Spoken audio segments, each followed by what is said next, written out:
नमस्कार. उंच माझा झोका या भागामध्ये मी रुपेश पाटील पुन्हा एकदा आपलं स्वागत करतो. कोकण ही नररत्नांची खाण आहे.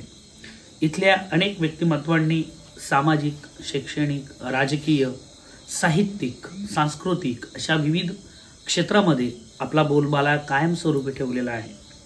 उंच माझा झोका या भागातून आपण कोकणातील महिला भगिनी ज्या रणरागिणी म्हणून विविध क्षेत्रात काम करतायत त्यांचा परिचय घेण्याचा आपण प्रयत्न करतो आहोत. आपल्यासोबत अशीच एक रणरागिणी आहे जी माहेरवाशीन आहे रेडीची आणि आता सासरी आहे शिरोडा. अर्थात आजूबाजूचीच दोघे गावं आहेत, समुद्राच्या काठावरची गावं आहेत. शिरोड्याचा आणि रेडीचा हा सांस्कृतिक परंपरेचा फार मोठं वैभव असलेला हा भाग आहे. खऱ्या अर्थाने त्यांचं नाव आहे म्हणजे आत्ताच्या त्या मानसी परब, अर्थात सासरचं नाव मानसी परब आणि माहेरचं नाव त्यांचं आहे राणे. अर्थातच राणे या नावाला सुद्धा एक वेगळं वलय आहे, हे सांगण्याची ज्योतिषाची गरज नाही आहे कोकणात. पण तरी सुद्धा आपल्यासोबत मानसी परब आहेत आणि तिकडच्या पूनम राणे मॅडम. मॅडम नमस्कार. नमस्कार. उंच माझा झोकामध्ये आम्ही आपलं स्वागत करतो. मॅडम खऱ्या अर्थाने मॅडमचा परिचय त्यांच्या बोलण्यातून होणारच आहे, पण दर्शकांसाठी सांगू इच्छितो की एसटी कामगार सेनेमध्ये गेली अनेक वर्ष त्यांनी अतिशय वाखाणण्याजोगं काम केलेलं आहे. सध्या ह्युमन राईट्स वेलफेअर असोसिएशनच्या त्या महिला जिल्हाध्यक्ष आहेत. सामाजिक क्षेत्रामध्ये वंचितांसाठी, दुर्बल घटकांसाठी न्याय मिळवून देण्यासाठी कायमस्वरूपी मानसी परब हे नाव पुढारलेलं आहे.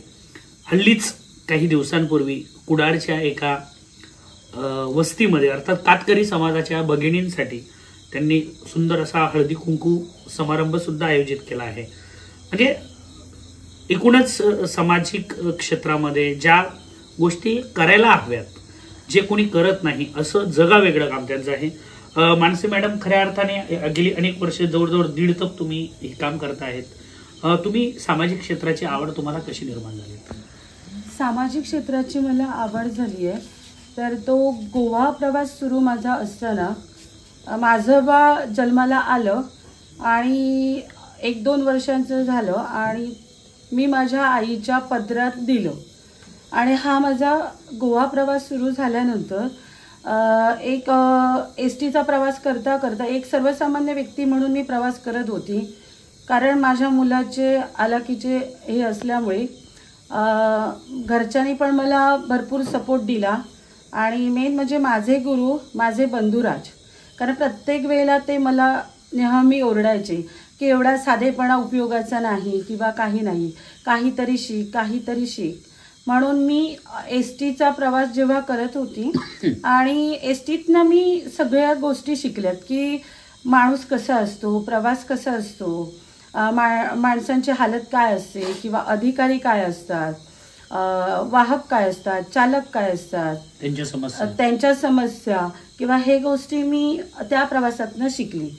असं करता करता मी बरीच 5-6 वर्ष गेली आणि एस टीच्या प्रवासातनं मला एक हिरेंद्रेकर म्हणून साहेबांनी माझी आणि त्यांची बातचीत झाली आणि त्यांनी वरिष्ठांच्या कानावर गोष्टी घातल्या की अशी अशी व्यक्ती आहे जिने आजपर्यंत म्हणजे आवड असणारी एस टीबद्दल. आणि मला अरविंद सावंत खासदार ह्यांनी मला डायरेक्ट म्हणजे काही न पाहता, मला कधी पाहिलं नाही, मी पण त्यांना कधीही पाहिलं नाही आणि एवढी मोठी माझ्या खांद्यावर त्यांनी जबाबदारी टाकली की मला सिंधुदुर्गाचा अध्यक्षपदाचा मान मिळवून दिला आणि त्या पदाला मी व्यवस्थित मान देऊन, योग्य रीतीने मान देऊन वाहक चालकांना न्यायसुद्धा मी मिळवून दिलेले आहेत. आणि आजही माझे वाहक चालक माझ्या पाठीशी खूप म्हणजे कुठेही दिसली तरी एस टी कुठेही उभे करतात आणि म्हणतात आमचे मॅडम आहेत, आम्ही कोणाला घाबरत नाही.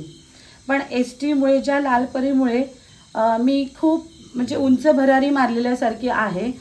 आणि महिला दिन हा मी पहिलाच साजरा केलेला आणि त्यावेळेला मी असं म्हटलेलं की महिला दिन, मग माझी खूप अनिल परब साहेबांकडे परिवहन महामंत्री होते तेव्हा खूप इच्छा होती की मी महिला दिन आहे त्या दिवशी माझ्या महिलांना मी 1 दिवस म्हणजे सुट्टी रेस्ट म्हणून त्यांना सांगणार आहे म्हणजे तुम्ही दिली पाहिजे.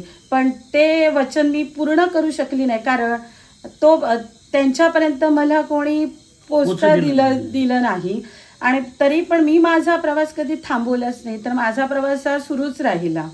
आणि काही गोष्टी झाल्या तर मी आजपर्यंत मानते, म्हणजे दीपकभाई केसरकर ह्यांनी पण मला खूप, म्हणजे अगदी डायरेक्ट मला माझ्याशी कॉन्टॅक्ट, म्हणजे कधी कोणाच्या अंडर किंवा थ्रू अशा गोष्टी माझ्या आयुष्यात कधीच घडलेल्या. हे माझ्या आईवडिलांचे आशीर्वाद असतील, घरच्यांचे असतील, देवतांचे असतील, आणि मी मानते ते माझ्या स्वामीरायांना. त्याच्यामुळे मला त्यांनी एवढं जोमाने काम करण्याची ताकद दिली. पण मी जी ताकद वापरली, पण निस्वार्थीपणे मी सेवा केलेली आहे आजपर्यंत. कधीही कोणाचं पाणी नाही घेतलं, चहा नाही घेतली, काहीच नाही. आणि त्या सामन्यात मी आजपर्यंत सक्सेस झाली का, तर मी गोरगरिबांचे आशीर्वाद घेतले. मी कधीही चुकीच्या मार्गाने गेली नाही, चुकीच्या मार्गाने काम केलेलं नाही आहे. जे कायद्याच्या कचाटीत असणाऱ्याच गोष्टी केल्या आणि माझा प्रवास मी असाच सुरू म्हणजे केलेला आहे. त्याच्यानंतर मी एक कंपनीला व्हिजिट द्यायला रत्नागिरीमध्ये जात होती आणि मी माझे रिलेटिव्ह आम्ही ट्रेनमध्ये बसलो.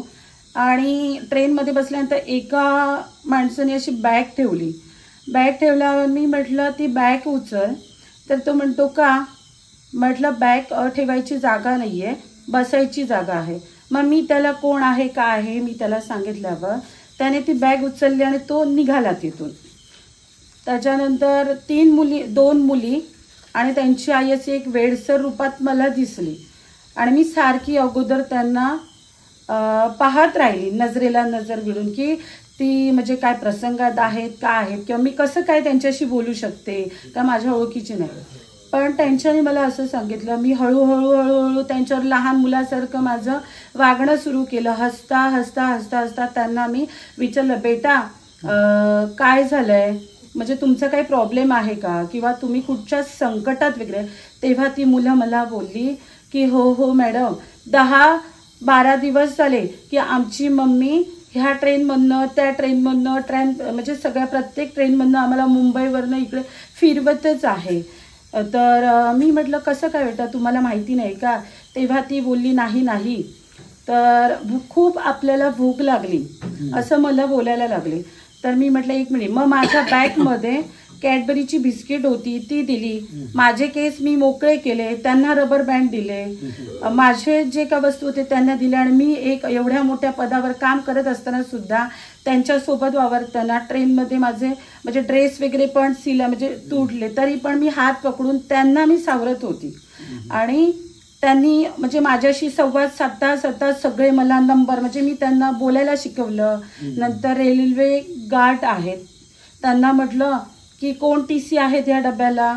त्यांना अगोदर जे खायला वगैरे घेऊन जातात त्यांना मी बोलली ह्याच्यात TC कोण आहेत, त्यांना मला त्यांच्याशी संपर्क करायचा आहे. तर ते बोलले 1 मिनिट मॅडम. नंतर त्यांनी जाऊन गार्डला बोलवलं. मग ते गार्ड आले. गार्डांना मी वास्तुस्थिती सांगितली आणि मी त्या मुलांना असं सोडून जाणारच नव्हती. एक वेळ मी माझ्यासोबत नेली असती. आणि तेव्हा म्हटलं की त्यांची आई वेड्यासारखी. तेव्हा मी म्हटलं मम्मीचं तुमच्या काय झालंय? तेव्हा ती मला बोलता माझ्या मम्मीच्या डोक्यावर मॅडम परिणाम झाला. मी म्हटलं मॅडम बोलू नको, पण त्या एवढ्या छोट्या मुलीला म्हणजे 5 मिनिटात मी रिस्पेक्ट कसा द्यायचा किंवा काय, आणि एवढी मी तिला हुशार बनवून गावी पाठवली. आणि कारण त्यांच्या वडिलांचं आणि त्यांच्या मम्मीचं काहीतरी भांडण झालेलं, मग तिच्या डोक्यावर ते परिणाम झाले. मग तिने दोन्ही मुलांना घेऊन म्हणजे डोक्यावर परिणाम झाल्यामुळे ती अशी वेड्यासारखी फिरतच राहिली. आणि मलाही माहिती नव्हतं. नंतर रेल्वे गार्ड आले, नंतर त्यांनी मला नंबर दिले, त्या मुलीने आपल्या तिकडचे नंबर सांगितले. हा प्रवास माझा रेल्वेतून उतरल्यानंतर सुद्धा गोव्याला जर ती मुलं गेली तर विपरीत घटना मुलांचे घडता कामा नये, म्हणून ह्याच्यासाठी माझा खूप म्हणजे मी तळमळ करत होती. माझ्या घरी पोचली तरी त्यांच्या आईने मोठा आरडाओरडा केला. पोलीस आले, तेव्हा मी त्या मुलांना पोलिसांच्या समोर नेलं की घाबरू नका, पोलीस अंकल काही करणार नाहीये, आम्ही तुम्हाला सगळी हेल्प आणि मदत करणार आहोत. पण आज खाकी वर्दीने सुद्धा मला एवढं म्हणजे हे दिलेलं आहे, पाठबळ दिलेलं आहे कारण मी चुकीच्या मार्गाने कधीही काम केलेलं नाही आहे. जे नियमात आहे, जे मी दिवस काढले आहेत, त्याच्यामुळे माझी एक तळमळ आहे समाजसेवेची. आणि त्या ह्याच्यातनं ती मुलं मडगाव, मी शेवटी मुंबई RPF राजेश करंडे साहेब यांचा मला नंबर दिला गेला आणि सतत 4 दिवस म्हणजे त्या प्रवासात ती मुलं त्यांच्या देशात पोचेपर्यंत माझा आवाज पण गेलेला. आणि आजही ते मला साहेब मुंबईमध्ये बोलवतात, मुंबईत या मॅडम, आम्हाला भेटायचे, तुम्हाला कारण अवघ्या 5 मिनिटात ट्रेन तिथे पोहोचते, तोपर्यंत 5 मिनिटात त्यांना फक्त एक मेल गेला आणि त्या 5 मिनिटात डब्याकडे पोचलेत. आणि त्या 2 मुलांना आणि त्यांच्या आईला ताब्यात घेतल्यावर ताबडतोब त्यांनी मला फोन केला की मॅडम आम्ही त्यांना घेतलंय. तेव्हा मी एकच सांगितलं, साहेब खूप भुकेलेली आहेत हो, त्यांना जरा खायला वगैरे द्या, त्यांना दमदाटी देऊ नका, तर त्यांच्यावर माया आणि प्रेम करा. वस्तुस्थिती ही अशी आहे. म्हणता क्षणी त्यांच्या गावातल्यांनी मला संपर्क करण्याचे प्रयत्न केले.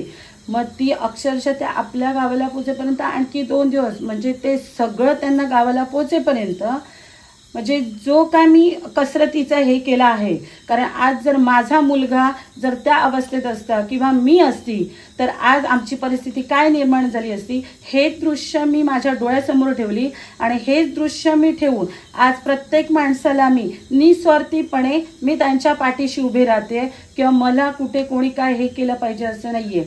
त्याच्यामुळे त्या मुलांनी गावाला पोचल्यावर मी म्हटलं, बेटा आप गाव पोहोचेगे तो मेरे को व्हिडिओ कॉल करना चाहिए. त्यावर त्यांच्यानी दुसऱ्याचा मोबाईल घेऊन मला व्हिडिओ कॉल केला आणि आय लव्ह यू मॅडम, म्हणजे आजही माझ्याकडे ते रेकॉर्डिंग आहे की आज तुमच्यामुळे आम्हाला आमचं घर मिळालं आहे मॅडम, त्याच्यामुळे खूप खूप थँक्यू, आय लव्ह. म्हणजे जे काय माझं कौतुक केलं, सगळ्यांनी संपर्क केला आणि आजही ते म्हणजे माझ्याकडे पुरावे आहेत. म्हणजे जे मी त्या सिंधुदुर्गात राहून जर मी त्या देशात पोचू शकते, असं जर कोणी कार्य केलं असेल तर मला ते सांगावं. पण ह्या कार्याचा कोणीही माझं म्हणजे कौतुक केलं ना, तर पुढारी प्रेसवाले आलेले होते आणि त्यांना मी सांगितलं आणि त्यांनी ते पेपर डिक्लेअर केलं गेलं. कारण त्या मुलांना आज मी न्याय मिळवून दिला. असा प्रवास करता करता मी नंतर STचं काम केलं, तो प्रवास दिला. त्यांना मी काही माझ्याकडे जे काय यथाशक्तीप्रमाणे मदत होईल ती त्यांना मी मदत केली. गार्ड साहेबांनी केली, त्यांना भरपूर खायला दिलं. आणि ज्या ट्रेनमध्ये माझं सगळ्या महिलांनी, मोठमोठ्या लोकांनी एवढं कौतुक केलं की अशीच व्यक्ती आज आमच्या पाठीशी हवी आणि ट्रेनमध्ये प्रवास करताना अशीच व्यक्ती हवी. मी म्हटलं, मी कधीही कोणाला घाबरली नाही, कारण मी वाईट ह्याने चुकीचं काम मी कधी केलेलंच नाही आहे. कारण ज्यांना न्याय मिळत नाही त्यांना मी न्याय दिलेला आहे, पण कधीही कोणाकडनं पाणी पण नाही घेतलं किंवा 1 रुपया नाही घेतलं. असा प्रवास करता करता माझी एक ओळख म्हणजे निर्माण झाली आणि समाजसेवेची आवड ही मला असं वाटायला लागलं, नाही म्हणजे आपण एक समाजसेविका बनलेलं खूप चांगलं. पण जेव्हा वेळेला माझ्यावर प्रसंग आले, खूप वाईट काळ आला, पण माझ्या प्रसंगाला कोणीही उभं राहिलेलं नव्हतं. राहिलेत ते ज्या माझ्या आत्म्यातला गुरु राहून माझे फक्त बंधुराज माझ्या पाठीशी खमकेपणे उभे राहिलेत. आणि त्याने आजपर्यंत मला माझ्या भावाने जी साथ दिली ती मी उद्या माझं बरं वाईट झालं तरी ते मी पांग फेडू शकत नाही. आज हे मी खरोखर असा भाऊ मला भेटला, हेच मी खूप आज म्हणजे भाग्य आहे. आणि नंतर STमध्ये असं करता करता प्रत्येक महिला किंवा प्रत्येक वाहक चालक हे मला अगदी खूप रिस्पेक्टली माझ्याशी बोलतात. काही तेव्हा झालं, भले पहाटे 5 वाजले तरी त्या दीपक भाईने माझा फोन उचलला, हा ताईचा काहीतरी STचा प्रॉब्लेम झालेला आहे. त्याने त्या 5 वाजता त्या अधिकाऱ्याचे फोन वाजवले गेले आणि आजही ते अधिकारी एवढे मला मानतात, म्हणजे म्हणतात की खरोखर. कारण मी त्यांना सांगितलं, कारण सगळी माणसं ही आपण एकच आहोत. पण आज ज्या लालपरीमुळे प्रत्येक गावागावात तेव्हा लालपरीच होती, कोणाकडे 2 व्हीलर नव्हते, सायकल आणि एक लालपरी. तर आज ती लालपरी तशी त्याची म्हणजे मलाही नव्हता कमान आहे. असंच माझं आजच्याही सरकारला लालपरी आमची वाचवा हेच माझं आजच्याही जे सरकार आहे त्याला माझी हात जोडून विनंती असेल, कारण त्या लालपरीमुळे आज आम्ही गोवा प्रवास शिकतो. आपली मुलं खेड्यापाड्यात जातात, परत रोजगार मिळवण्यासाठी आपली मुलं गोव्यामध्ये जातात. मग आज मी रोजगार पण मुलांना देते. आज मी नोकऱ्याही मुलांना लावलेल्या आहेत. त्या मुलांना मी आज माझ्याकडे त्यांचे फोटो आहेत, सगळ्या गोष्टी आहेत.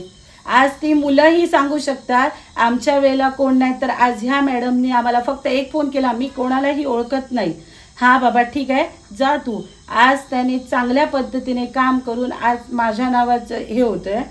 आणि असा प्रवास करता करता मी माझ्या मुलावरही म्हणजे दुर्लक्ष झालं ह्या समाजसेवेत जाता. पण समाजसेवेमुळे मी कधी फायदा नाही घेतला, कारण माझ्याकडे मोबाईल पण नव्हता साधा. जेव्हा मला बाळ झालं तेव्हा माझ्या भावाने मला एक छोटा मोबाईल, कारण छोटा होता तेव्हा, त्या मोबाईलवरनं मी काय अपडेट ठेवणार. आणि तेव्हापासून माझ्यावर जसे जसे प्रसंग आले त्या प्रसंगातनं मी शिकत गेली की कसं हे केलं पाहिजे किंवा काय केलं पाहिजे. हे गोष्टी मी माझ्या प्रवासातनं शिकली. आणि ज्या आईने माझ्या मुलाला, आज माझा मुलगा आज 20-19 वर्षाचा झाला, पण मी माझ्या मुलाला कधीच वेळ दिला नाही. कधीच म्हणजे आईने दूध पाजलं तर ते माझ्या आईने दूध पाजलं. आणि आज माझा मुलगा आज एवढा मोठा झाला, तर मी गेल्यावर माझ्यावर रागवतो पण माझा मुलगा, पण मी एवढी न्हावून गेली आहे की त्या ह्याच्यात समाजसेवेच्या ह्याच्यात. पण लोकांनी आज कार्यकर्ते आहेत, खासदार म्हणा, आमदार म्हणा, जे सगळे कोण आहे त्यांच्यानी कधी म्हटलं नाही की ही व्यक्ती, कारण माझ्या पेपरला पण तेव्हा बातम्या आलेले आहेत, सगळीकडे आलेले, पण एक दखल कधीही घेतली नाही. जेव्हा गोवा राज्यात गुड फ्रायडे दिवशी, एक सांगण्याचा मुद्दा, गुड फ्रायडे दिवशी गोवा सरकारने गाडी आमची वेंगुर्ला डेपोची ताब्यात घेतली, कारण RTOचे मोठे बॉस आले. तेव्हा म्हणाले की लोक की बाप आला असे गोव्यातले लोक म्हणतात. आणि आमच्या वाहकाने गाडी चांगल्या कंडिशनमध्ये नव्हती आणि ओव्हरलोड होती आणि सुसाईड सोडली, हात दाखवतायत, तरीही त्याने त्यांना रिस्पेक्ट दिला नाही. त्याने मध्येच गाडी उभी करून रिटर्न बिनानीपर्यंत गाडी ती नेली.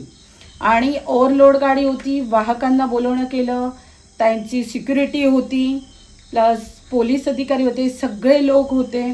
आणि अशा संघर्षात मी एकदम मागच्या सीटवर बसली.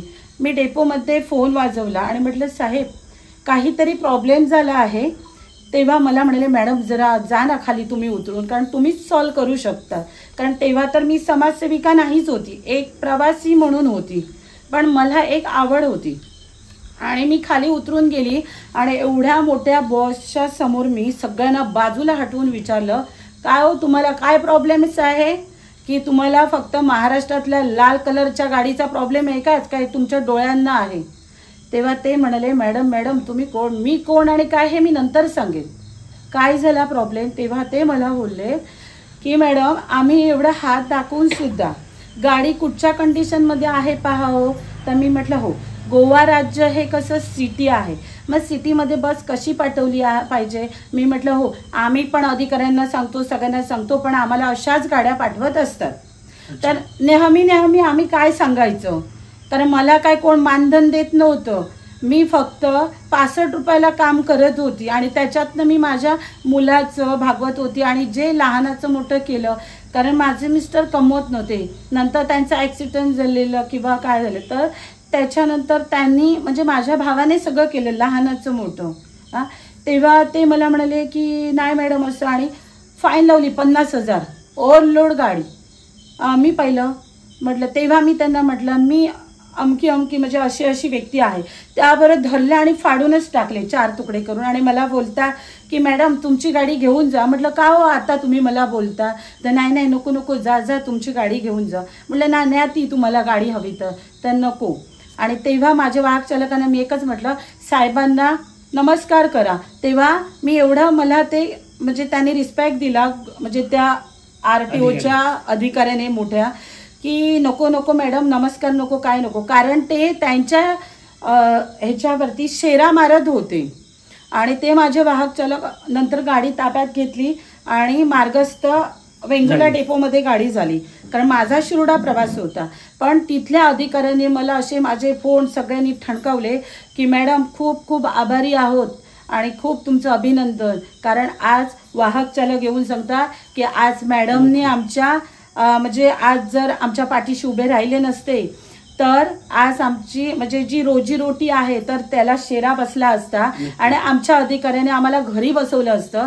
पण तो शेरा बसवायला मॅडमनी दिलं ना, तर एक रगरागिणी कशी मी धावत गेली आणि मी गोवा सरकारबरोबर तेव्हा सामना केला. तेव्हा कुठच्याही STच्या अधिकाऱ्याने किंवा जे पदाधिकारी होते त्यांना असं कधीच वाटलं नाही की एक गुलाबाची तरी पाकळी द्यावी.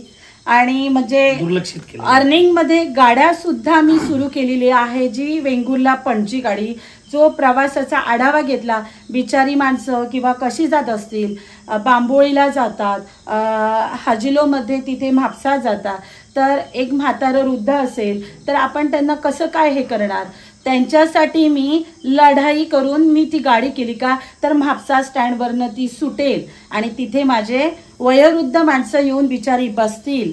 आणि तेव्हा मी ती गाडी अर्निंगमध्ये आणताना एवढे मला त्रास झाले. तेव्हा भानप साहेब यांच्याकडे मी कुठच्याही पद्धतीचं ॲप्लिकेशन नाही केलं, पण माझी एक तळमळ हरसब्दी साहेब, रसाळ साहेब खरोखर म्हणजे चांगले अधिकारी म्हणून गेले. कधीही त्यांच्यानी उद्धटपणाची, जे आत्ता अधिकारी उद्धटपणाने वगैरे वागतात किंवा बोलतात, मान सन्मान ठेवत नाही, भान ठेवत नाही बोलताना, त्याच्यामुळे त्या अधिकाऱ्याने खरोखर चांगल्या पद्धतीने काम करू आज म्हणजे मी लढायला शिकली.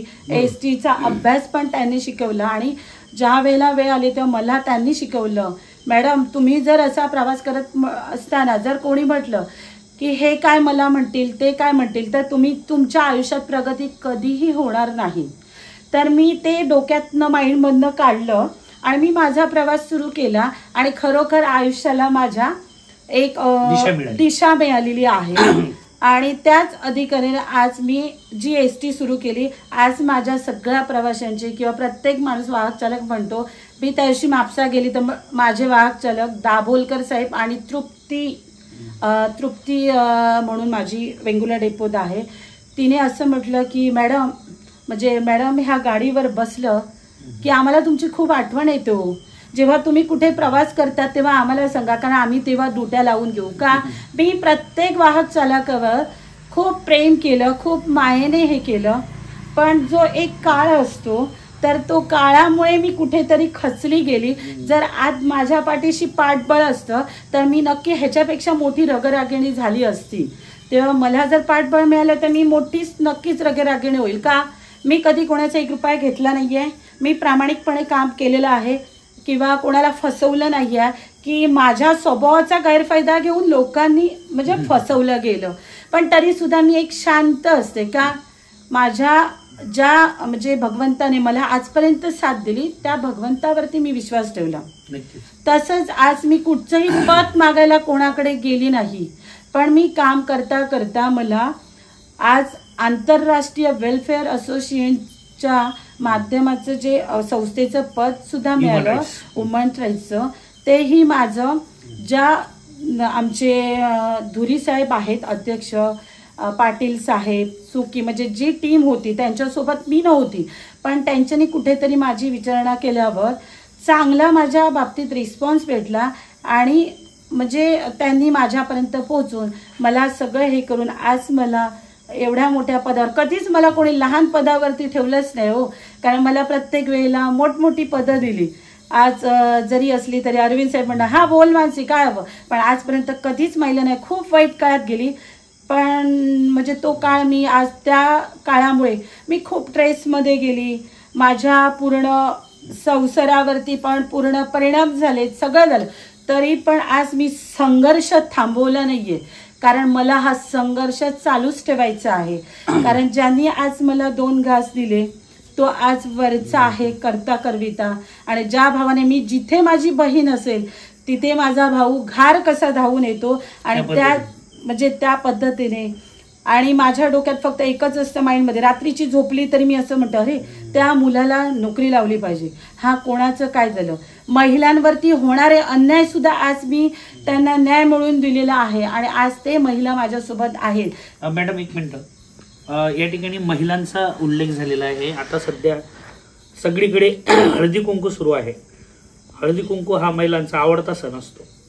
प्रत्येकजण नटून तटून एक चांगल्या घरामध्ये किंवा जिथे शो पीस म्हणतो आपण आजच्या काळामध्ये, फॅशन आहे, शो पीस आहे, चमचमत्या घरामध्ये तिथे करतात. पण मानसी मॅडमांनी गेल्याच आठवड्यात असा म्हणजे अगदी न भूतो न भविष्यती असा हळदी कुंकू साजरा केलेला आहे. तो कातकरी भगिनींसोबत, अगदी ज्यांच्या अंगावर पूर्ण कपडे सुद्धा व्यवस्थित नाहीत, ज्यांची मुलं ही अगदी उघड्यावर सगळं त्यांचं भागतं, अगदी त्यांच्या मुलांकडे सुद्धा कपडे नाहीत, अशा मुलांना जवळ घेऊन त्यांना मायेने गोंजारून त्यांच्या पाठीवर आपण तुमच्या पाठीशी आहोत असं सांगून कौतुकाची थाप देऊन त्यांना सुद्धा बळ दिलं. मॅडम, कातकरी समाजाच्या या तुमच्या ज्या प्रेम आहे किंवा तिथे असलेली ती पिंकी जी अगदी तुमची जिवलग मैत्रीण वाटते, हा सगळा जो गोतावळा आहे हा कसा निर्माण झाला?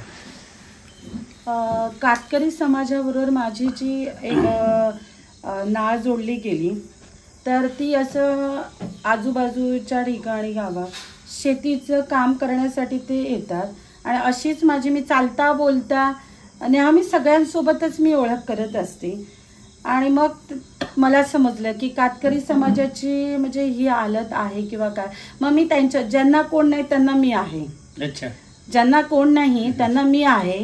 तेव्हा मी त्यांना म्हटलं की काय आहे, आणि मी त्यांच्यावर हसत मुखाने म्हणजे त्यांच्या घरापर्यंत पोहोचली आणि त्यांच्या समस्या जाणून घेतल्या आणि म्हटलं अरे मोठ्या लोकांना तर सगळेच जण हे करतात, हाय हॅलो, मग ह्या लोकांना कोण करणार आहे. तर मी म्हटलं आता मीच करणार आहे. आणि त्या पद्धतीने मी त्यांच्या याच्यापर्यंत पोहोचून त्यांच्या समस्या जाणून घेतलं, त्यांच्यावर मनोमिलन झालं, म्हणजे असं माया प्रेम बोलणं, मग फोनाफोनी म्हणजे असं करून मी त्यांच्यावर प्रेम करायला लागली. जे काय माझ्याकडे अवेलेबल असतील कपडे काय हे मी वाटप करत गेली.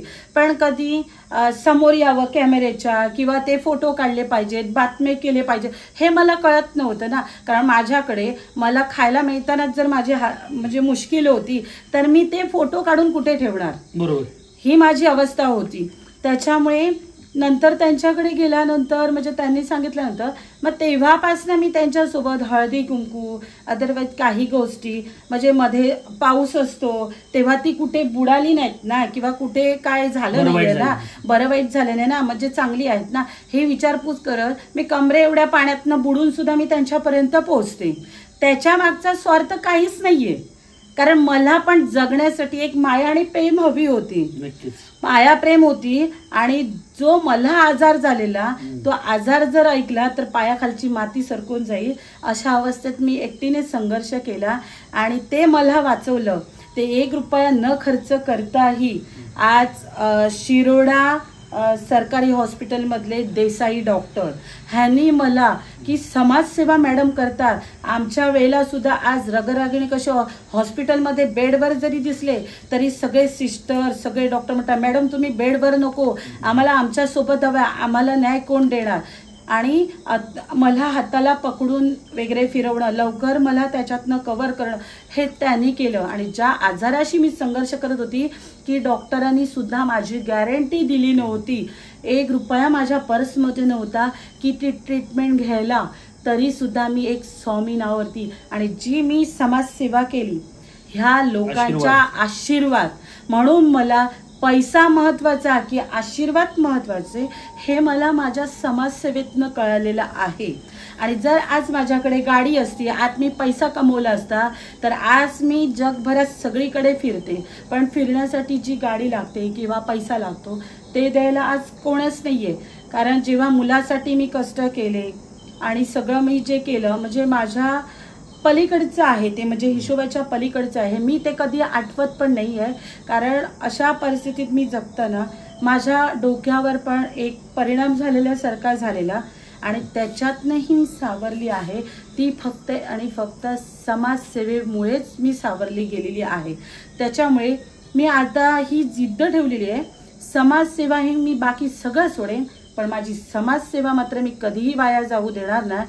मी बसमधनं जाऊन दे, ट्रेनमधनं जाऊन दे, चालत जाऊन दे, कुठच्या आडवाटेने जाऊन दे, माझी प्रत्येक वेळेला ही समाजसेवा सुरू असते. फक्त कमी पडली असेल कारण माझ्याकडे मोबाईल्स नव्हते किंवा ते अपडेट जर आज केले असते तर मला वाटतं लाखोच्या वरतीच माझे अपडेट झाले असते. कारण त्या ह्याच्यातनं मी कोरोना काळात मला म्हणजे सन्मानपत्र गुन्हेनगरीने वगैरे दिलेले आहेत. म्हणजे ज्या संस्थेत अगोदर मी काम करत होती, women's rights association for protection, ह्याची पण मी एक अध्यक्ष होती. तेव्हा पण गुन्हेनगरीने मला रत्नागिरीमध्ये माझा सत्कार केला गेला कोरोना युद्धात. तसंच आमचे SP साहेब दाभाडे होते, तर त्यांच्यानेही माझ्यावर काहीतरी एक समाजसेविका म्हणून विश्वासाने एक जबाबदारी दिलेली.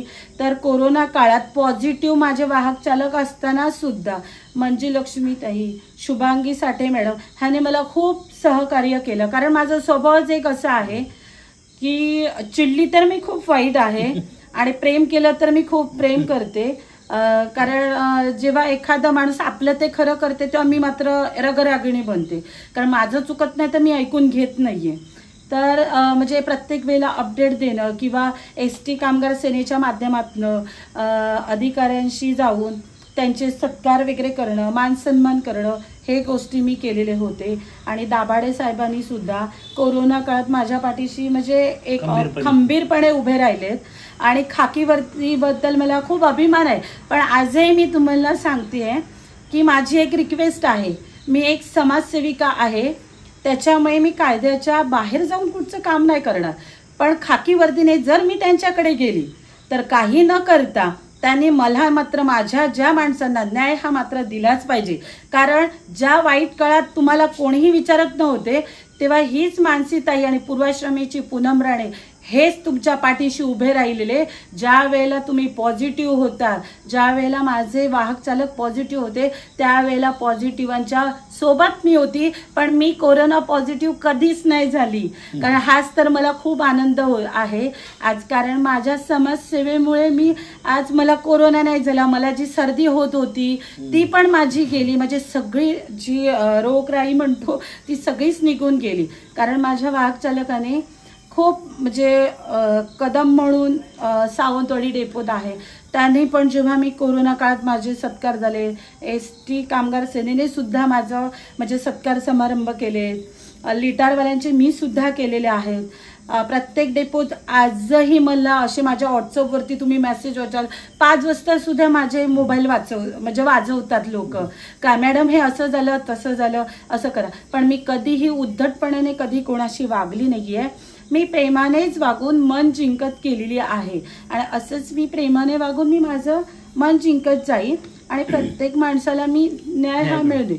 मग कातकरी समाजाने आज जे मला प्रेम दिलं आणि त्या दिवशी जेव्हा आमचे पाटील सरांनी जेव्हा माझी हे घेतली प्रेस घेतली तेव्हा सुद्धा त्यांनी जो माझ्यावर विश्वास टाकला तेव्हा मी त्यांना विचारलं मी कधी तुमच्याकडनं कसली अपेक्षा केली. ते म्हणतात ताई तुम्ही आमच्याकडनं अपेक्षा कधीच नाही केली. मी स्वार्थपणाने आली काय नाही. मग म्हटलं माझा स्वार्थ काहीच नाही आहे, फक्त एवढंच आहे कारण मीही तुमच्यासारखे दिवस काढलेले म्हणून माझं तुमच्याशी नाळ जोडली गेली. आणि अशीच माणसं मला खूप आवडतात की जी गरीब लोक आहेत, झोपड्यात राहायला आवडतं मला. म्हणजे जी गरीब आहेत त्यांचा मी मानसन्मान नक्कीच करेन, पण स्वार्थपणा माझा हा काहीच नाही आहे. आणि माझा प्रवास हा मी असाच सुरू ठेवेन की राजकारण एका बाजूला, समाजसेवा एका बाजूला आणि माझी संस्था म्हणजे संस्था एका बाजूला. पण आज ज्यांनी मला विश्वास ठेवून मोठमोठ्या पदांवरती हे केलं तिथे मी आज प्रत्येक पदाचा गैरवापर केला नाहीये, तर मान सन्मान देऊनच माझे वरिष्ठ माझे अधिकारी जे मला बोलतील त्याच पद्धतीने आज मी म्हणजे गेली. आणि आज माझं जेव्हा कार्य कळालं की माझ्या परब समाजाला तेव्हा पहिले म्हणजे आभाळ माया ग्रुपचे राकेश डगरे साहेब हे मालवण गावचे आहेत आणि त्यांना कळलं समाजसेविका म्हणून त्याने मला आमंत्रित केलं गेलं रक्तदान शिबिरासाठी. आणि तेव्हा मी त्यांच्या प्रोग्रामला माझी उपस्थिती मी दाखवली. तेव्हा त्यांनी सुद्धा माझा म्हणजे सन्मान केला गेला. त्याच्यानंतर ते म्हणाले, मॅडम तुमचे आशीर्वाद आणि असंच तुमचं प्रेम राहून दे, कारण ते पण धावपळीच्या जीवनात होते. त्याच्यामुळे मी कधी राग रोज धरत नाही की त्यांनी मला काय दिलं पाहिजे. मी माझं कर्तव्य पार पाडते, स्वार्थ किंवा ह्याने मी नाही जात. त्याच्यानंतर तिथूनच माझं कार्य पाहिलं. नंतर त्यांना सगळ्यांना समजलं की मॅडम हे एवढ्या ह्याच्यापर्यंत करतात. आणि तोच प्रवास माझा परब समाजाने मला आमंत्रित केलं त्याच दिवशी. तर मी म्हटलं की अरे परब समाज आमचा आहे आणि असं एवढा मोठा आहे हे मला माहीतच नाही. आणि जेव्हा मी तिथे जाते तर जे परब समाजाचे वरिष्ठ पदाधिकारी होते, तर मी कसं सगळ्यांकडे गाड्या, मी आपलं कसं खटारी गाडीतनं पण जाते, चालत पण जाते, सायकलने पण जाते, कशी पण जाते. माझी आपली कोणतरी मला ए बाबा नेशील, आणि बाईकने जात होती तर रस्ते चुकलेत मला. मी माझी उपस्थिती तिथे प्रज्वलित करायचं म्हणजे ते वाट पाहत होते. तर म्हणजे मला वेळ झाला आणि मला कसं माहीत नाही, समजत नाही. आणि तरी पण मी तिथे जाता क्षणी पाहता क्षणी मला त्यांनी स्टेजवरती ताबडतोब म्हणजे मॅडम तुम्ही इथे या, तिथे नाही बसायचं, तुमचा मान हा इथे आहे. आणि खरोखर आज परब समाजाने सुद्धा जो मला मान दिला आहे त्याच्याबद्दल मी परब समाजाची सुद्धा खूप खूप आभारी आहे. आणि ज्या वेळेला मला कळलं की अरे अनिल परब साहेब परब समाजाचे राष्ट्रीय अध्यक्ष आहे, मला माहीतच नाही. मग एवढी वर्ष मी तर त्यांचं अध्यक्षपद सेनेमध्ये हे करत होती म्हटलं. आणि मी त्या दिवशी अरविंद साहेबांना फोन केला, मला त्यांनी ताबडतोब त्यांचा नंबर दिला आणि मी अनिल साहेबांना फोन केला, साहेब नमस्कार, मी मानसी बोलते. हा मानसी बोला. म्हटलं तुम्ही आमच्या अध्यक्षात हे मला माहितीच नाही हो. तेव्हा ते म्हणाले मुंबईमध्ये कधी पण या आणि मला भेटा. म्हणजे हे पण आज एवढे मोठे नेते होऊन गेले, पण त्यांनी जो मला मान सन्मान दिला असाच मला प्रत्येक नेत्याने मान सन्मान दिला तर मी नक्कीच विश्वासाने आणि एक पाठबळ माझ्या खमके कसे पाठी उभे राहतील तर नक्कीच मी त्या जोमाने निस्वार्थीपणे मी काम करेन. पण जे माझे काय म्हणजे आहेत प्रश्न किंवा महिलांचे प्रश्न किंवा आज महिला मला म्हणतात मानसीताई तू काहीतरी कर, आम्ही सगळे आज मी कितीतरी माझ्याकडे महिला आहेत पण मी त्या महिलांना काय सांगू. मी स्वतः कमवत नाही आहे तरी पण माझी ओळख आहे. पण आज प्रत्येक क्षेत्रात महिला फसतात.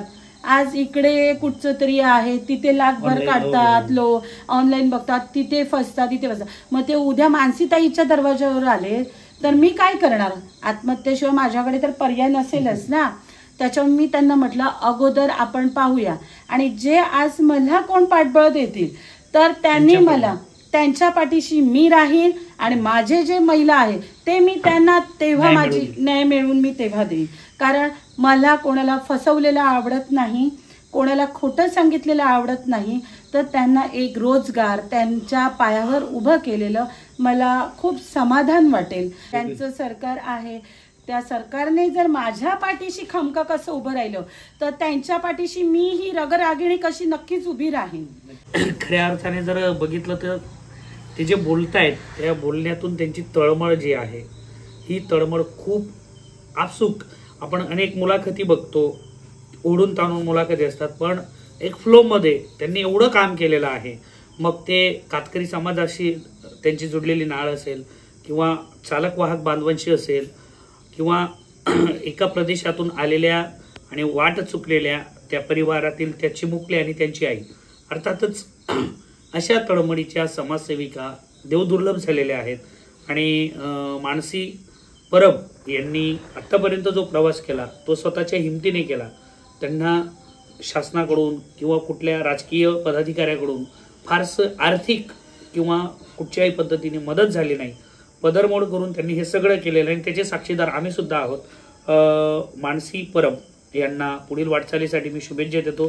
पुढच्या काही भागांमध्ये आपण त्यांचा अजून प्रवास जाणून घेणार आहोत. तुर्तास आपण इथेच थांबूया आणि मानसी परब मॅडमांना पुन्हा एकदा बोलकं करूया आपल्या ह्याच भागात उंच माझा झोका.